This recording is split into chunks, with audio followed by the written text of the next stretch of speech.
এবছর আমাদের প্রথম জামাই ষষ্ঠী, তার জন্য সকাল দিয়ে কিন্তু তোড়জোড় শুরু হয়ে গেছে। আর মা তো আজকে নিজের জামাইয়ের জন্য কত কিছু রান্না করেছে। হ্যালো বন্ধুরা, তো তোমরা সবাই কেমন আছো?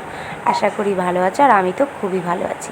তো আমি দেখতেই পাচ্ছি একটু রেডি হয়ে নিয়েছি। আর আজকে হলো আমাদের একটা স্পেশাল দিন, মানে আমার বিয়ের পর প্রথম জামাই ষষ্ঠী, তাই একটু রেডি হয়ে নিয়েছি।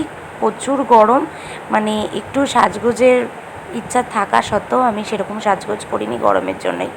তো দেখো আমি এদিকে আমার ব্যাগ গুছিয়ে নিয়েছি, আর এটা হলো আমার মায়ের শাড়ি, আর ফল টলগুলো সব বাইরে রাখা আছে, যেগুলো আমি যখন আমরা বেরোবো তখন নিয়ে যাবো।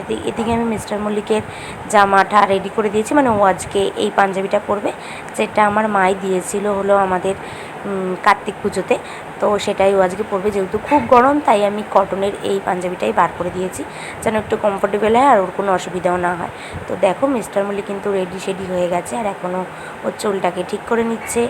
আর মিস্টার মল্লিককে দেখতে খুব সুন্দর লাগছিলো, আর পাঞ্জাবি পরলে ওকে সবসময় ভালো লাগে, শুধু পাঞ্জাবি না, যে কোনো পোশাকেই দেখতে ভালো লাগে। তো যখন ও কার্তিক পুজোর সময় এটা পরেছিল, মানে আমরা দুজনের মা বাবা, মানে আমার বাপের বাড়িতে যেটা দিয়েছিল সেটা পরেই পুজোতে বসেছিলাম। তো সেদিনকেও খুব দেখতে সুন্দর লাগছিলো, সেদিনকে ধুতির সঙ্গে পরেছিল আর কি, আর আজকে পরেছে হলো চুড়ি প্যান্টের সঙ্গে। তো ও দেখো এবার টুকটাক রেডি হয়ে নিয়েছে। ছেলেদের সাজ মানে বুঝতেই পারছো যে কী সাজ আর হবে। তো যাই হোক, ও রেডি হয়ে নিচ্ছে, আর ওকে কেমন লাগছে তোমাদের সামনে দিয়ে একবার দেখিয়ে দেবো। তোমরা অবশ্যই কমেন্টে বলো, আর আমাকে তো দেখেই নিয়েছো। তো দেখো মিস্টার মল্লিক এখন পোজ দিচ্ছে ক্যামেরার সামনে, আর আমি তো এটা দেখেই হাসছিলাম আর কি। আর এই হলো আমাদের দুজনের সাজ। তো আমাদের দুজনকে কেমন লাগছে কমেন্টে জানিও। চলো ওইদিকে দেখে আসি আমার মা ওরা কী করছে। তো ওরা চলে এসছে সকাল সকাল গঙ্গায়, কারণ আমাদের নিয়ম আছে, মানে গঙ্গা থেকে স্নান করে জল নিয়ে। তো দেখতেই পেলে কী সব সরঞ্জাম নিয়েছে মা। আর এদিকে বাবার বাজারও হয়ে গেছে। তো কত রকমের বাজার করেছে, প্রথম জামাই ষষ্ঠী বলে কথা, আর জামাই তো চোখের মণি, বুঝতেই পারছো। তো বাবা সকাল সকাল ইলিশ, পাবদা, চিংড়ি, মটন, তো সব কিছুই বাবা বাজার করে নিয়ে চলে এসেছে। আর ইলিশটা কিন্তু আমার ডিমান্ড ছিল, মানে বাবাকে বলেছিলাম যে ইলিশটা আনতে হবে, কেন আমার সব কিছুর থেকে না ইলিশ মাছটাই বেশি ভালো লাগে। তো দেখো বাবার বাজারও কমপ্লিট হয়ে গেছে, আর ওইদিকে কিন্তু ও রান্নাবান্নাও বসে গেছে। কারণ আমরা যেহেতু একটু মানে আস্তে আস্তে একটু লেটই করেছিলাম, সকাল সকাল আসার কথা ছিল, কিন্তু সময়ের জন্য আর এসে উঠতে পারিনি। আর এদিকে বাবাও সব বাজারপত্র করে নিয়ে এসছে, আর মা বসিয়ে দিয়েছে রান্না। ডাল তো নেবেই গেছে, এদিকে হচ্ছে হলো 5 রকমের ভাজা। সকাল সকালই মা রান্নাটা বসিয়ে দিয়েছে, কারণ যা গরম পড়েছে। তো চলো এবার রওনা দেওয়া যাক আমাদের বাড়ির দিকে। তো এতক্ষণ তোমরা যে ভিডিওগুলো দেখছিলে সেগুলো কিন্তু সব আমার ভাই ক্যাপচার করেছে, আর এইবার হলো আমার বাড়ি থেকে শুরু। তো আমরা বেরিয়ে পড়েছি এখন যাওয়ার জন্য। তো বেরানোর আগেই সব কিছুই তো নেওয়া হয়েছিল, কিন্তু মিষ্টিটা নেওয়া হয়নি, মানে ফল ঠলগুলো আমি আগের দিনে কিনে রেখেছিলাম, কিন্তু মিষ্টিটা এত দিনে দিনে কিনতে হবে সেটা তো আর আগের দিন কেনা যায় না। তাই আমাদের যাওয়ার পথেই একটা দোকান থেকে কিছু মিষ্টি নিলাম। তো দেখো আমরা দুজন কিন্তু চলে এসেছি, এসে বসেও পড়েছি। তো এত গরম লাগছিল বলার মতো না। আর আমার মা ওইদিকে বসে গেছে এখন আমাদের দুজনকে ষষ্ঠীর জল দিতে। তো ছোটোবেলা থেকেই এই মানে মামা বাড়িতে এটা পালন হতে দেখতাম, আমার মামা বাড়িতেও ওই একই নিয়ম। তো দিদাকে দিতে দেখতাম, আর আজকে আমাদের বাড়িতে দেখছি। তো ষষ্ঠী পুজো মানে তোমরা জানোই যে সন্তানের জন্য মা করে আর কি। তো আজকে আমার মাও করেছে আমাদের জন্য, মানে জামাইয়ের জন্য বা আমার জন্য, আমার ভাইয়ের জন্য। তো আমাদের নিয়ম তো দেখতেই পেলে, ষষ্ঠীর জল দিয়ে ফল হাতে দিয়ে চিড়ামুরগিও আমাদের খেতে দিয়েছে, তার সঙ্গে পাখার হাওয়াও দিয়ে দিল। তো ওকে তো কমপ্লিট, এবার আমাকে দেওয়া বাকি। তো ওকেও যেমন দিয়েছিল সেমভাবে আমাকেও দিল। মা দেখি আমার জন্য একটা শাড়িও কিনেছে, আর আমরাও মার জন্য এনেছিলাম একটা শাড়ি, যেটা তোমাদের সঙ্গে আমি আগের ব্লগে শেয়ার করে দিয়েছি। তো নিয়ম কারণ তো সব কিছু কমপ্লিট। এবার আমাদের দেখো কী কী খেতে দিয়েছে। তো আমাকে আর মিস্টার মল্লিককে আলাদা জায়গায় দিয়েছিল, কিন্তু এই এত বেলায় এত কিছু খাওয়া না একদম সম্ভব না। আর আমি এরকম দই চিড়া এগুলো মেখে একদম খেতে পারি না, আমার বিয়ের সময় আমিও খাইনি, একদম একটুখানি খেয়েছিলাম। তাই আমি আজকে কী করলাম, মিস্টার মল্লিককে একটা বাটিতে মানে আলাদা করে দিলাম, কারণ এইসব মেখে খাওয়ার জন্য বাটিটাই একদম আমার মনে হয় বেস্ট। ওকে যেহেতু প্লেটে দিয়েছিল তাই ওকে অর্ধেকটা দিলাম, আর আমি প্লেটটা নিলাম। আমি এতটা মোটেও খাইনি, একটুখানি 1 গ্লাস মতন খেয়ে ভাইকে দিয়ে দিয়েছিলাম আর কি। তো তো দেখো ওকে আমি আলাদা করে দিলাম। এবার সব কিছু দিয়ে এবার ফলগুলোও দিয়ে দেবো। এটা কিন্তু মেখে খেলে খুবই টেস্টি লাগে। আমি ছোটোবেলায় দেখতাম দিদাবাড়িতে মানে আমার মামা বাড়িতে দিত, কিন্তু আমরা একদমই খেতাম না। আমরা কিন্তু শুধু ফলটাই নিয়ে উঠে যেতাম। বাবা আর আমার মেশোরা যারা ছিল তারাই খেত আর কি। তো এবছর আমার প্রথম, তো আমার তো এগুলো দেখতে খুব ভালো লাগছিলো। তো দেখতেই পাচ্ছ আমরা দুজন খাওয়া দাওয়া শুরু করে দিয়েছি। আর এদিকে আমার ভাইকে আমার মা এখন ষষ্ঠীর জল দিচ্ছে, যেহেতু সন্তানের জন্যই এই ষষ্ঠী পুজোটা করা হয়। তো ভাইকেও আজকে মা দিচ্ছে আর কি। তো সেটাই, সেই মুহূর্তটাই তোমাদের সামনে একটু তুলে ধরলাম আর কি। আর এনার কাণ্ড দেখতেই পাচ্ছ, নিজের থেকে আমাকে খাইয়ে দিচ্ছে। তো ওটা ওর স্বভাব বলতে পারো, বাড়িতেও ওরকমই করে। তো এবার আমি বসে গেছি আমার মা বাবাকে দিতে, যেহেতু এটা সন্তানের মঙ্গল কামনায় করা হয়। আর মেয়েরা তো মা বাবার মানে মেয়ের কাছে মা বাবারা তো সন্তানের মতনই, মানে মা, আমার বাবাও আমাকে মা বলে ডাকে আর মাও আমাকে মা বলেই ডাকে। তো সেই দিক থেকে আমিও তো মানে ওরাও আমার কাছে সন্তানের মতনই হলো। যাই হোক, এটা তোমাদের কাছে আমি আমার পার্সোনালভাবে শেয়ার করলাম। তো তাই মা বাবা দুজনকেই আমি আজকে ষষ্ঠীর জল দিলাম। তো দেখো, বাবাকেও দিয়ে দিয়েছি আর মাকেও এখন দেবো। আর ষষ্ঠীর জল দেওয়ার সময় মুখে কী বলতে হয় সেটাও তোমরা শুনে নাও আমার মুখ থেকে।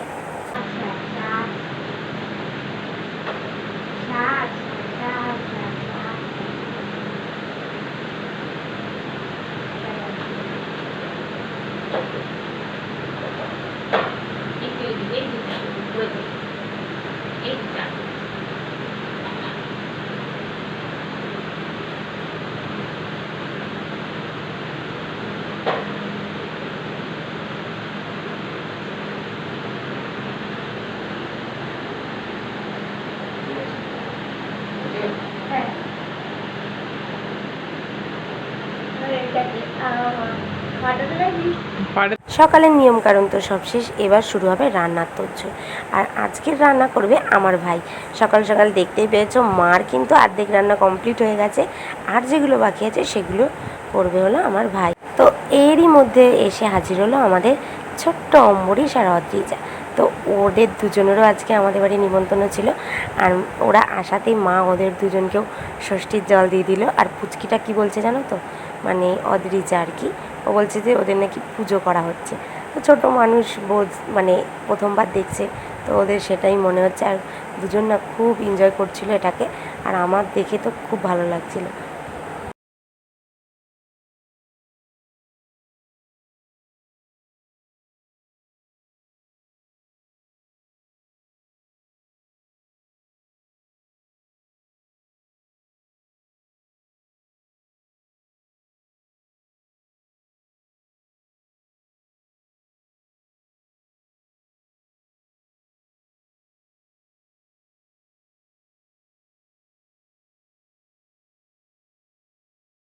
আজকে মানে সারা দুপুরটা বলতে পারো ওদের সঙ্গেই আমার কেটেছে। আর ওরা দুজন আসলে তো আমার সময় একদমই কেটে যায়। তো রান্না হওয়ার সঙ্গে সঙ্গেই মা আগে ওদের দুজনকে খেতে দিয়ে দিয়েছে, কেন ছোটো মানুষ, ওরা তো একটু তাড়াতাড়ি খায় আর কি। তো সেই কারণেই দিয়ে দিয়েছে। আর এদিকে আমার ভাই শুরু করে দিয়েছে মিস্টার মল্লিকের জন্য সুন্দর করে সার্ভ করা। তো দেখো, এদিকে কিন্তু চিংড়ি মাছের মালাইকারি একদম কমপ্লিট। তারপরে এক এক করে যা যা ডিশ ভাই তৈরি করেছে সব কিছুই সুন্দর করে সাজিয়ে নিচ্ছে। আর সত্যি কথা বলতে ও এত ভালো রান্না করে, আমি না ওর মতন একদমই পারি না। আর ও কিন্তু সব কিছু রান্না আমার মার কাছ দিয়ে শিখেছে। আর ও যখন রান্না শিখে গেছে তখন আমাদের বাড়িতে ছোটোখাটো অনুষ্ঠান কিন্তু আমার ভাই আমার মাকে হেল্প করে, তাতে মার একটু সুবিধা হয় আর কি। কারণ বুঝতেই পারছো এখন বয়স হয়েছে। তো মা আর ভাই জোর কদমে দুজন মিলে এই ষষ্ঠীর রান্নাবান্নাগুলো সব করেছে। তো তোমাদের কিন্তু সবটাই আমি শেয়ার করব যে আমার ভাই কী কী রান্না করলো আর কি। ওইদিকে তো দেখতেই পেলে মোটামুটি সব কিছু সাজানো কমপ্লিট। আর এই দিকে 5 রকমের ভাজা যে করেছে সেটা সুন্দর করে সাজিয়ে দিচ্ছে। দেখো, সব কিছুতে কিন্তু একদম আমার ভাই পরিপাটি। তো একদম সুন্দর করে একদম সাজিয়ে দিয়েছে।